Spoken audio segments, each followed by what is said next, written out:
दुनिया में welcome back. मुझे लगता है कि आपको रिपोर्टर बनने का बहुत शौक है।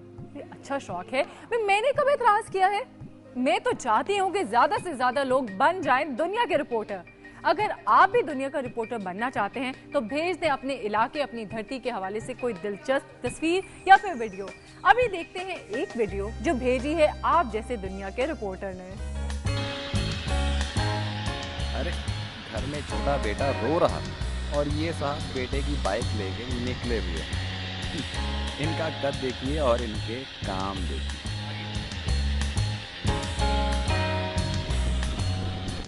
आपने वो शेर तो सुना होगा ना, बच्चे हमारे अहद के चालाक हो गए। लेकिन हम कहते हैं कि बच्चे हमारे अहद के फनकार हो गए।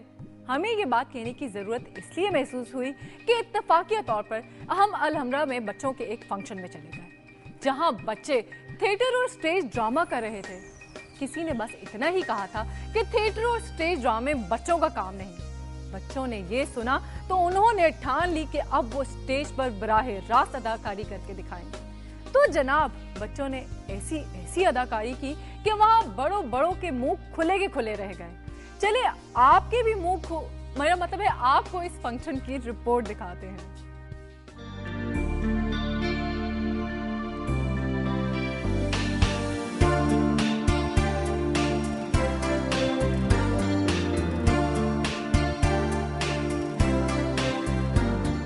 ड्रामा, आर्ट, फिल्म, परफॉर्मेंस और तख्लीक ये सब शायद किसी इंसान के अंदर मौजूद होते हैं। खास तौर पर तख्लीक, जिसमें इंसान अपने तमाम एहसासात, जज्बात और अपनी तख्लीक को कभी लफ्जों, कभी ड्रामा, कभी फिल्म और कभी किसी और अंदाज में बयान करता है। लेकिन इस सब का बुनियादी मकसद इन तमाम किरदारों को बताना है जो किसी भी इंसान के इस दुनिया में रहते हुए हो सकते हैं।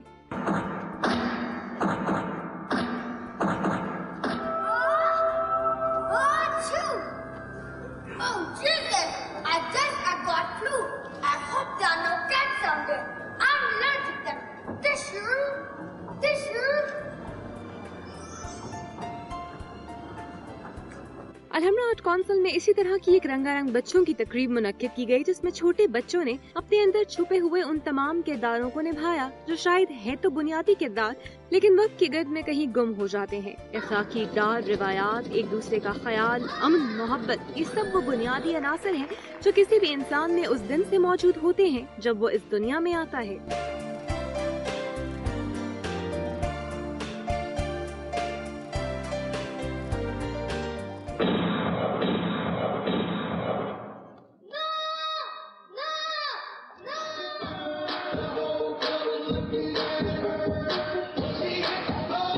इन नन्हे बच्चों ने मुख्तलिफ किस्म की परफॉर्मेंसेस पेश की जिसमें अखलाकी इक़दार से लेकर मज़ाहिया परफॉर्मेंस सब शामिल थी।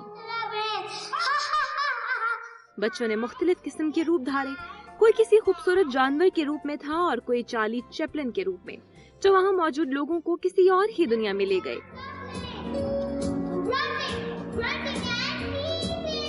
इन नन्हे बच्चों ने कोशिश की कि वो अपनी ड्रामा परफॉर्मेंस और तख्लीक के जरिए मास्टर में पैदा होने वाली बदअमनी की निशानदही कर सकें। ज्यादातर परफॉर्मेंस में दुनिया में अमन, मोहब्बत और एक दूसरे का एहसास पैदा करने पर जोर दिया गया, लेकिन ये सब उन तमाम एहसासात के बगैर बेमानी है जो अल्लाह ने हमारे अंदर उस वक्त पैदा किए जब उसने हमें इस दुनिया में भेजा था। शायद इंसानियत की सबसे बड़ी बुनियाद ये है कि हम दुनिया को अमन और मोहब्बत की जगह बनाएं, ना कि जुल्म और सितम की। हॉल में मौजूद तमाम लोगों की जानिब से नन्हे बच्चों की इस परफॉर्मेंस को सराहा गया और उम्मीद की गई कि आने वाले वक्त में इस तरह की परफॉर्मेंस को भी जारी रखा जाएगा, लेकिन बैनुल अक़वामी जुबान के साथ साथ अपनी जुबान को भी तरजीह दी जाएगी।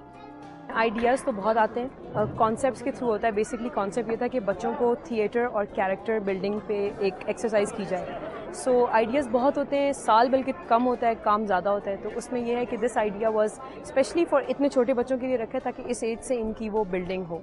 तो it was a character building exercise for them.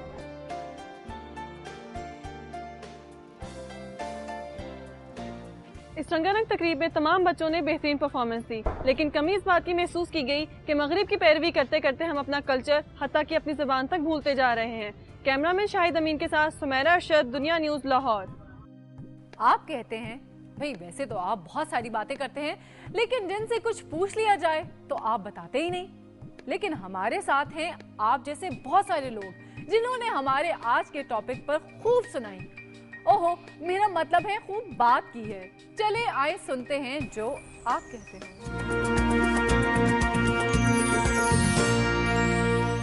शहरी और देहाती ज़िंदगी में बहुत फ़र्क है। यहाँ लोग डिप्रेशन का शिकार है, तरह तरह की यहाँ बीमारियों में मुब्तला है। आप देहात में चले जाएँ, आपको लंबी उम्र के लोग नज़र आएंगे। वो इसीलिए नज़र आएंगे तो वो ताज़ा सब्जियाँ खाते हैं, जेन्युइन खुराक खाते हैं, मिलावट के बगैर चीज़ें खाते हैं, तो इसलिए लंबी उम्र पाते हैं और बीमारियाँ भी वहाँ कम हैं। ਇਹ ਅਸੀਂ ਜਿਹੜੇ ਪਿੰਡ ਦੇ ਲੋਕ ਆ ਨਾ, ਇਹ ਇਸ ਵਜ੍ਹਾ ਤੋਂ ਕਾਫੀ ਉਮਰ ਮਾਸ਼ਾਅੱਲਾ ਅਸੀਂ ਹੈਡ ਆ ਕਿ ਅਸੀਂ ਦੇਸੀ ਖੁਰਾਕਾਂ ਖਾਧੀਆਂ ਨੇ, ਯਾਨੀ ਕਿ ਆਪਣੇ ਆਪ ਨੂੰ ਅਸੀਂ ਉੱਥੇ ਮੁਸ਼ੱਕਤ ਕੀਤੀ ਹੈ ਟੈਟ। ਪਿੰਡ ਦੇ ਜਿੰਨੇ ਵੀ ਲੋਕ ਨੇ ਉਹ ਇੱਥੇ ਨੌਕਰੀਆਂ ਕਰਦੇ ਨੇ, ਅਸੀਂ ਮਾਸ਼ਾਅੱਲਾ ਫਿੱਟ ਹੈਗੇ ਆ, ਸਾਨੂੰ ਕੋਈ ਗਰਮੀ ਸ਼ਰਮੀ ਦੀ ਕੋਈ नो प्रॉब्लम। कम सोना, कम खाना, कम बोलना, लंबी उम्र। मेरे हिसाब से इस बात की फिक्र ही नहीं करनी चाहिए कि उम्र कितनी है, बस जितनी है काम करिए अपना।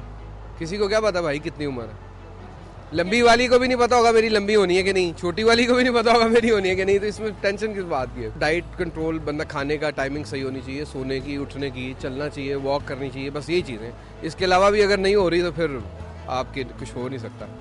खुराक में सादा खुराक खाएं। ये जो मुर्ग खा रहे हैं, जैसे वो खुद गिरते हैं वैसे बंदूक को भी गिरा रहे हैं, इसलिए मुर्ग खाना छोड़ दें, दालें खाएं, सब्जियां खाएं। जब आप टेंशन से फ्री होंगे आप खुद ही सुकून से रहेंगे और लंबी उम्र जिएंगे। सब में ज़्यादा नशा नहीं करना चाहिए कोई, ना बीड़ी सिगरेट वगैरह नहीं पे, सब्जियां खाए और अल्लाह की बात करें, भाई ये बेहतरीन चीज़। थोड़ा खाना चाहिए, ज़्यादा नहीं खाना चाहिए। जितना कम खाएगा उतना ज़्यादा जिएगा, उतना ज़्यादा चलेगा। ज़्यादा इस्तेमाल करेगा नुकसान देगा। वर्जिश भी है, सेहत भी ज़्यादा इसलिए है कि वर्जिश करे आदमी, खाने पीने में अतदाल रखे। दूसरी बड़ी बात है, सबसे बड़ी बात है बेफिक्री हो। हल्की फुल्की ग़िज़ा खाएं और पैदल ज़्यादा से ज़्यादा चलें, और इसी में ज़्यादातर लंबी उम्र का राज है। उम्र जो होती है तो अल्लाह ताला के हाथ में होती है, लेकिन जिस वक्त इंसान दुनिया में आ जाता है ना, तो उसको बहुत सी चीज़ें जो है ना वो तर्क कर देनी होती हैं। पहले नंबर पे तो ये अब हमारे छोटी छोटी सी नस्लें ना, ये नशे करते हैं, जुआ खेलते हैं, ये खेलते हैं, वो करते हैं, ऐसे ऐसे हरकतें करते हैं, तो किस तरह लंबी उम्र होगी। लंबी उम्र उसी की होती है जिसको कोई फिक्र फाकर नहीं होगा ना, उसकी लंबी उम्र। अब मैं आपको बताऊँ, मेरी इस वक्त 75 साल की एज है, से अबाउट 75 ईयर ओल्ड। आपको क्या मसला है भाई, बताते क्यों नहीं है भाई? जब तक बताएंगे नहीं मसला हल नहीं होगा ना। चलें जल्दी से बता दें कि आपको क्या क्या मसले मसाइल हैं अपने इलाके के हवाले से। वो हम बताएंगे आपके एमपीए साहब को, क्योंकि मेरी धरती मेरी दुनिया में जल्द ही शुरू किया जा रहा है एक नया सिलसिला, आपका एमपीए। तो आपको कोई भी मसला हो, परेशानी हो, तो हमें खत लिखकर, ईमेल या फिर मैसेज के जरिए बता सकते हैं। और अब लेते हैं एक छोटी सी ब्रेक।